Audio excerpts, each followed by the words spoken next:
안녕하세요. 건강 헬스 코리아입니다. 오늘은 비만을 탈출하는 방법에 대해 이야기해볼까 합니다. 작심삼일의 대표적인 사례가 비만인 사람들의 나 살 뺄 거야 라는 말일 것입니다. 그리고 내일부터 할 거고 오늘은 술 먹고 안주 먹고 고기 먹고 내일부터 안 먹을 거야 라는 우스갯소리도 있습니다. 김혜지 연세대학 학대 객원 교수는 약국에서 이런 손님들을 많이 본다고 합니다. 새해가 한참 지났지만 올해는 꼭 살 빼야지 라는 다짐이 단골로 등장합니다.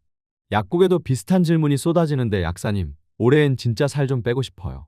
매년 새해엔 제일 큰 결심이 비만 탈출이지만 올해도 실패했어요 라는 푸념과 함께 최신 유행하는 비만약에 대해 문의합니다. 새해 결심은 늘 뜨겁지만 비만은 단순한 의지 싸움이 아닙니다. 비만은 장기 치료가 필요한 질병입니다. 목표도 한 달에 10kg 같은 극단이 아니라 6개월 동안 5%를 꾸준히처럼 현실적인 전략이 필요합니다. 대한비만학회의 최신 권고는 체중 감량 1차 목표는 체중의 5에서 10%를 6개월 내에 감량을 권고하며 이를 유지하면 비만 관련 합병증 위험을 줄인다고 밝힙니다. 특히 치료 전 체중의 3에서 5%만 줄여도 심혈관 질환 위험인자를 개선할 수 있습니다. 그렇다면 새해 결심을 위해선 이렇게 시작하는 건 어떨까요?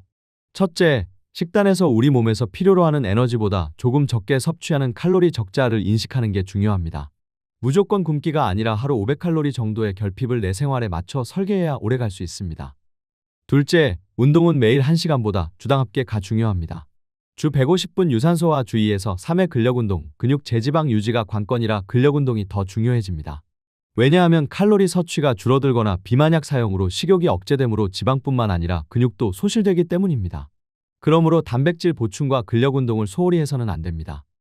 셋째, 상담은 의외로 강력한 치료가 됩니다. 작심삼일을 작심 6개월로 바꾸는 힘은 의외로 정기적인 점검에서 나옵니다. 6개월 동안 16회 이상처럼 자주 체크하고 조정할수록 성공률이 올라갑니다. 요즘 비만약 관련 화제의 중심에는 위고비, 마운자로가 있습니다. 분명 효과가 큰 약이긴 하지만 먼저 짚어야 할 점이 있습니다.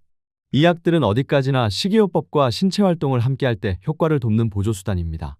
무엇보다 승인된 사용 대상은 체중 kg/m의 제곱으로 나눈 값인 체질량지수 BMI 30 이상 또는 BMI 27에서 30이면서 제2형 당뇨, 이상지질혈증, 고혈압 등 동반질환이 있는 경우처럼 의학적 필요가 분명할 때입니다. 그런데 최근에는 예뻐지고 싶어서 여름 오기 전에 같은 미용 목적의 오남용이 늘고 있습니다. 약이 유행이 되는 순간 꼭 필요한 사람에게 치료 기회가 늦어질 수 있다는 점과 함께 이상 반응도 함께 생각해야 합니다. 첫째, 평가와 중단 기준이 있습니다. 생활습관 교정과 약물 치료를 시작한 뒤 3개월에 5% 이상 감량이면 지속, 5% 미만이면 중단하거나 재평가가 권고됩니다. 이 약의 체중 감소 결과들은 중요한 연구에서 68주, 72주 장기 연구한 결과들을 제시합니다. 그래서 이러한 약들의 경우에는 단기간의 사용이 아닌 장기 사용 약으로 분류됩니다. 둘째, 가장 흔한 이상 반응은 오심, 구토, 변비 같은 위장관 부작용이 있습니다. 그래서 빨리 많이가 아니라 천천히 증량이 원칙입니다. 증상이 지속되면 증량을 미루거나 이전 용량을 유지하는 것이 안전합니다. 먹는 양이 줄어들에 따른 변비에는 수분, 섬유질을 많이 섭취하고 오심에는 튀김, 탄산을 피하고 소량씩 이런 작은 요령이 중도 포기를 막습니다. 셋째, 임신, 수유 계획은 반드시 먼저 확인해야 합니다. 두 약물은 임부, 수유부는 사용하지 않으며 가임기의 여성은 약 사용 시 철저한 피임을 하도록 합니다. 위고비는 반감기가 길기 때문에 임신 계획이 있다면 2개월 전 중단이 안내됩니다.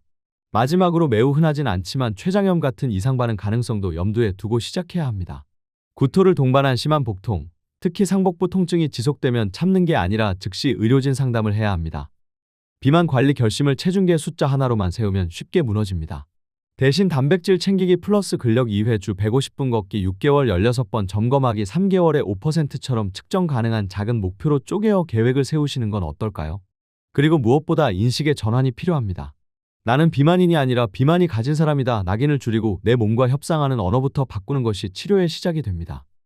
김 교수는 올해는 비만에서 탈출하기 위해 가까운 동네 약국 약사를 약만 건네는 사람이 아니라 필요시 의료진을 연결하고 불필요한 오남용은 막고 부작용은 줄이며 비만 탈출 생활을 끝까지 붙잡아주는 동네 코치라고 여기기 바랬습니다.